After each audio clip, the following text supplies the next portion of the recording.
What was the devil's job before he fell from heaven? I have been thinking about Ezekiel 28 for a while now. I understood a bit about it, but the rest just went over my head. I kept going back to it, and eventually I started to put things together. Here is what I came up with. I don't think that Lucifer was just in charge of the choir in heaven. I believe he had a much more important job, a job that Jesus took over when he ascended to heaven. This job was very important and close to God. Not just close to God, but to Adam and Eve, and that's why he was in the garden. I was taught that the devil was in charge of the choir in heaven before he fell. In Ezekiel 28, the King James Version says, "The workmanship of thy tabrets and thy pipes was prepared in thee in the day that thou was created." This part of the verse is not in any other Bible version. I believe that he wasn't just part of heaven's choir, he had a bigger job. What gave me that idea comes from Ezekiel 28. It says in verse 13, "You were in Eden, the garden of God. Every precious stone adorned you, carnelian, chrysolite, and emerald, topaz, onyx, and jasper, lapis, lazuli, turquoise, and beryl. Your settings and mountings were made of gold. On the day you were created, they were prepared. You were anointed as a guardian cherub. You were on the holy mount of God. You walked among the fiery stones." This verse is talking about the king of Tyre, the devil that was possessing or helping the prince of Tyre. With the help of the devil, the prince of Tyre thought himself to be a god. Ezekiel 28:13-14 talks about what the devil's job was before he fell and what kind of angel he was, which was a guardian cherub. The guardian cherub and the seraphim angels are the ones protecting and worshiping at God's throne. The cherubs are in charge of the tabernacle in heaven. God gave the Levites their own tabernacle on earth. In Hebrews 8 it says, "The true tabernacle set up by the Lord, not by a mere human being, for there are already priests who offer the gifts prescribed by the law. They serve at a sanctuary that is a copy and shadow of what is in heaven." The Levites, who are the priests, are in charge of the tabernacle, like the cherubim angels. The Levites take care of the tabernacle where the people bring sacrifices, but they don't go into the Holy of Holies. The high priest is the only one that can go into the Holies of Holies, where God's presence is. The Holies of Holies is where the Ark of the Covenant is, and the high priest is the only one that can go in once a year on the Day of Atonement to burn incense and sprinkle sacrificial animal blood on the mercy seat to pay for his own sins and those of the people of Israel.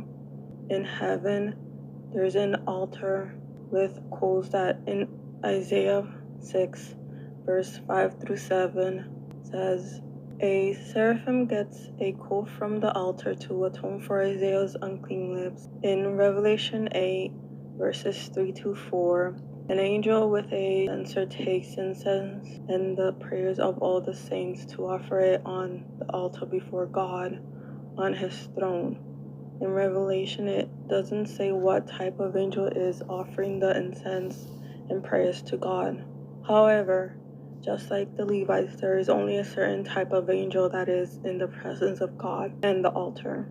In my opinion, this is a cherubim angel, like in Ezekiel 28, verse 14. You were anointed as a guardian cherub. You were on the holy mount of God.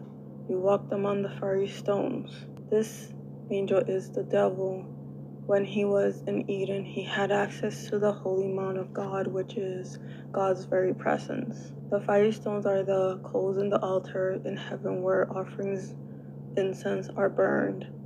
He was able to be near and probably touch the altar because he might have been the high priest. In Hebrews 1, verse 14, are not all angels ministering spirits sent to serve those who will inherit salvation? In Eden, Adam and Eve trusted Lucifer because he was their priest. He deceived them by using his rank as priest to twist God's words to bring in sin and destruction to God's creation. In Ezekiel 28, verse 14, the precious stones remind me of the 12 stones of the breastplate worn by the high priest. The 12 stones represents the 12 sons of Jacob, which become the 12 tribes of Israel.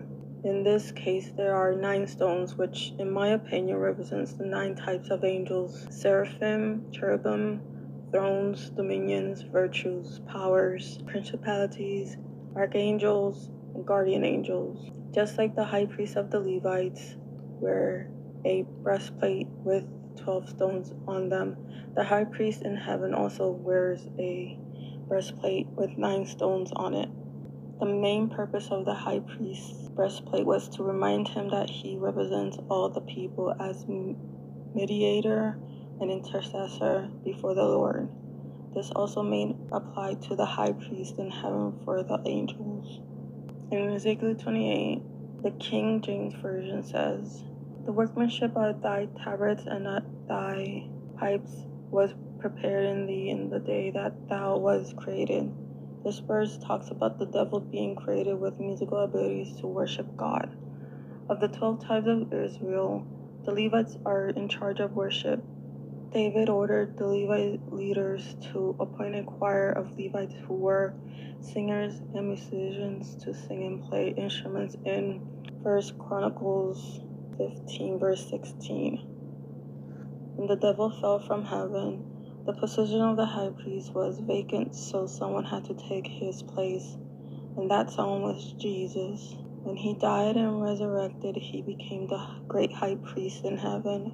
In Hebrews 4, verse 14, "Therefore, since we have a great high priest who has ascended into heaven, Jesus, the Son of God." God held the priests to the most strict standards in ritual purity. The devil failed when he sinned, so Jesus, as the only perfect being who could be the only one to take over the position of the great high priest and intercede for all humanity. In John 14, verse 6, Jesus answered, "I am the way and the truth and the life. No one comes to the Father except through me." As I said before, the Levite high priests are intercessors between the people and God. It may also be that Lucifer also may or may not have had to intercede for the angels in heaven. These are some of the similarities between the Levites and the cherubim. The Levites were musicians, singers, served as judges, teachers of God's law, craftsmen, and caretakers of the tabernacle where God's presence appeared.